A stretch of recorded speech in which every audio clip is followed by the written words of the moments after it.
આજે ખેડૂત નેતા રાજુભાઈ કરપડાનું મને વોટ્સઅપ પર રાજીનામું મળ્યું છે.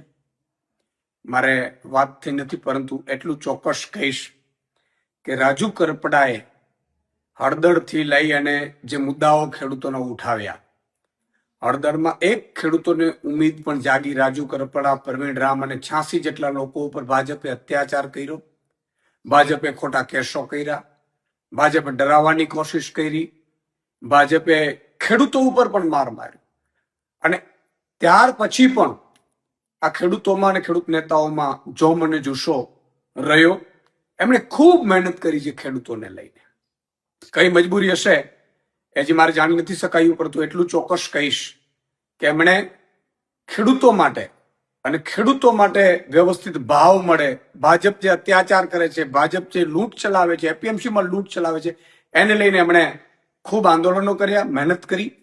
અને એટલે ખેડૂતો અને આમ આદમી પાર્ટી હંમેશા રાજુભાઈને ખૂબ સમર્થન પણ રહ્યું, ખેડૂતોનું પણ સમર્થન રહ્યું.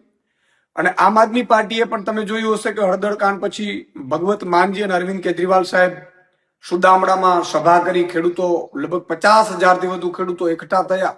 ભાજપ એટલું ડરી ગયું હળદર કાંડ પછી અને સુદામડામાં સભા થઈ, એટલે 10,000 કરોડનું પેકેજ આમ આદમી પાર્ટીના લડવૈયા યોદ્ધાઓના કારણે મળ્યું. સામ દામ દંડ ભેદ કરીને હેરાન કરવાની કોશિશ કરવામાં આવે. રાજુભાઈ સાથે સુધી મને હજી ખબર નથી, મારે વાત નથી થઈ. એટલે હમણાં 2 દિવસ પહેલા જ મારા ઘરે કાર્યક્રમમાં આવ્યા હતા. મેં લગભગ તમામ ખેડૂતો અને ખેડૂત નેતાઓનું અહીંયા 10-12 હજાર લોકોની વચ્ચે સન્માન પણ કર્યું હતું. યોદ્ધાઓનું, ખેડૂતો પણ ઉપસ્થિત રહ્યા હતા. તમે જો આ પહેલા પણ કેટલાય નેતાઓ જોઈન્ટ થયા, પણ ભાજપ કોઈ ના કોઈ રીતે એને તોડવાની કોશિશ કરે, એને ડેમેજ કરવાની કોશિશ કરે, એને હેરાન કરવાની કોશિશ કરે. જેલમાં પણ અત્યાચાર આ ખેડૂત નેતાઓ ઉપર કરવાનું ભાજપ ચૂક્યું નહોતું. મેં જે રીતે જેલમાંથી આવ્યા પછી બધા જે આગેવાનો મળ્યા છે, ખૂબ અત્યાચાર કર્યા છે. યાર, એ લોકોનું વાંક શું હતું?